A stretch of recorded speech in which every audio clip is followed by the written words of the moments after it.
Hello everyone, welcome back to another video, and this is my post-match reaction towards a draw against Leicester City, 1-1 draw where it's just happened right now, and the goals were scored from Chelsea. It was from Alonso, while Leicester City goal was scored by Maddison. So starting off with this game and with every review, before I show my disappointment, and always that's the case mostly for last some weeks where I've been very disappointed. So before that disappointment creeps in, I just want to discuss the lineup, and the lineup was very surprising because I did want to see young guys given debut. We have nothing to play for. At least that gives us some excitement to look forward to next season. Which guys can be looked up by the manager? Which guys can be the one that can be looked towards next season? Giving chances from Loftus-Cheek or even a Kepa. So it was a very surprise that we went with full strength lineup with Mendy, Thiago Silva, it was Rudiger, Chalobah. At the right wing it was Reece James. The left wing back it was Marcus Alonso. In the middle it was Jorginho Kante. In the front three it was Pulisic, Ziyech, Romelu Lukaku. And then we made substitutions as well. Kai Havertz came in, Reece James went to the midfield, and Aspilicueta Loftus-Cheek came in. So it was mostly a full strength lineup from Chelsea. So starting off with the match, and it started with, as Chelsea always do, start with some good intensity in 5 or 6 minutes, then give a counter attack away, Alonso not tracking back. And this is the two sides you always see of Marcus Alonso. He was defensively horrific and he was just not tracking back. Rudiger did not do right in my opinion in that task as well. He should have closed down, and it was a very good finish by Maddison.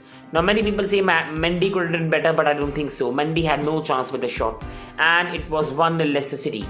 But after that we see the second side of Marcus Alonso, and there's some beautiful technical finishes which some of our attackers can't do. Chelsea attackers are more bad finishers than the two left backs of a team. Chilwell, James, Alonso have better finishing boots than some of our attackers, and Alonso showed a lot of our attackers sitting on the bench on the pitch to how to finish. A very good volley right into the net, and it was 1-1 Chelsea. Second half started, we came with again a lot of intensity, had a very good chance. I don't know how can people comprehend. I don't know what did Christian Pulisic do. He has had his knack. He scored some very beautiful goals. In my head, I can remember the goals against Crystal Palace. I can remember the goal against Leeds United, the important goal against West Ham. But also I can remember a lot of misses in my head of Christian Pulisic. From that miss in the Carabao Cup match against Liverpool. He also missed chances in the league match against Liverpool. He also missed chances even in the Real match, even if that was a bit tough chances. But this miss is unacceptable at this level. It was a very bad miss, but I'm not going to go over the top on Pulisic, because I've always told this and I'll again repeat myself. He's a very young player. Chelsea have done an arsenal when it comes to building the attack. We have so many young guns. We have Mason Mount, who is still in his second year in the Premier League and is a very young player. We have Kai Havertz. This is whose second season in Premier League and is just 23 years old. We have got Christian Pulisic, who is just 23-year-old, and still this is his first proper season with not injury riddles. And these are very young guys who should not be burdened with scoring Chelsea 20 to 30 goals and assists. Liverpool have Mohamed Salah at 27-28 years of age taking the responsibility. You've got Mahrez, you've got Kevin De Bruyne taking the responsibility, so there's not much pressure on Foden. You can see even at Tottenham is Son and Kane experienced players, so the pressure does not come on players like Kulusevski. Chelsea just don't have that facility. Lukaku has been pathetic this season. Hakim Ziyech has been if and buts, but overall very disappointing. And Mount, Havertz, Pulisic are very talented players who are young and will not be able to produce regularly. You will see the performances you see from them, like Mason Mount in Carabao Cup final, Pulisic in Carabao Cup final, Pulisic in FA Cup final. You will see these movements, while you will also see Mount's Champions League performance, Havertz's Champions League performance, Pulisic Champions League performance. These are young guys who are the future of Chelsea, and I think we should not stop backing them, because if we sell one of them, we will come to regret it. For me, I will love to back Pulisic, and I want the club to back him as well, and the fans to back him as well. And also this should mean that we should lower our expectation. Pulisic is not at the level of a top class attacker. He is not world class. He is a very talented player who can be world class, but he is not world class.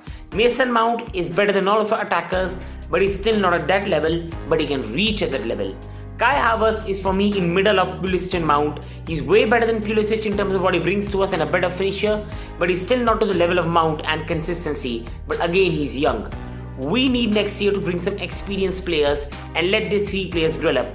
Losing trust on them could be a very, very big problem which could bite us in the back in the future. But also, overly relying on them is only going to end in disappointment. And on the last note, I'm going to talk about the game, and it's the same old result. Now, for the first time, I'm not very disappointed because the result, it doesn't even bother me. We could have won this game 7-0, 8-0, 10-0, 15-0, 1-0. We have nothing to play for.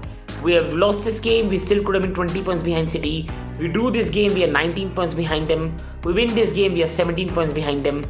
We draw this game, we are still going to finish third. We win 7-0, we are still going to finish third. We lose this game and we have to beat Watford or draw against Watford and we'll still finish third. And we are just going to finish 3 or 4 points above Tottenham, 5 or 6 points above Arsenal. It's not been a good season, and even if it would have been Leicester, it would not have been peppering over the cracks. It's been a disappointing season and today's result does not change that. Instead, this is a reflection of where Chelsea lie. We have seen the results before.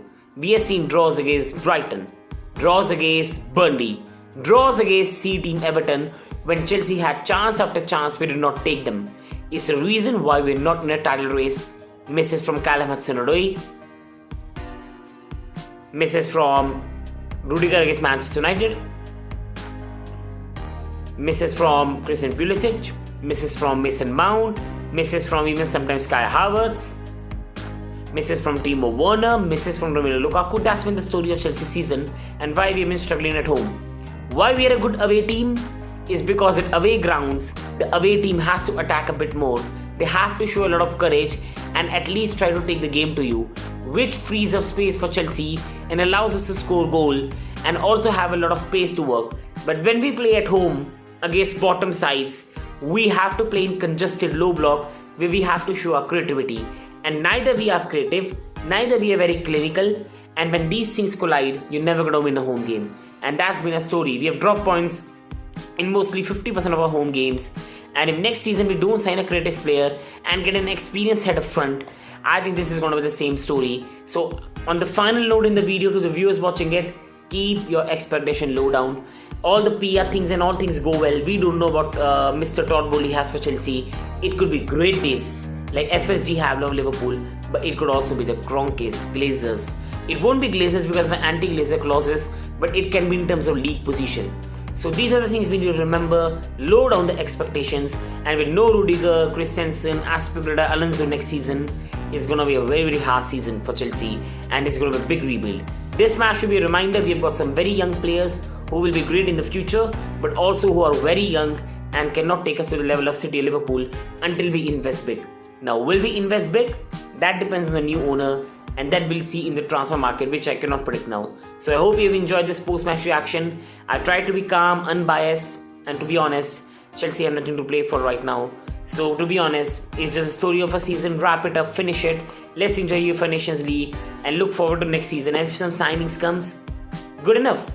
So up the Blues, mighty Blues. We are the European champions still until May 29. So thank you everyone. Love you all, and please subscribe, like and share, and please keep supporting the channel. Thank you.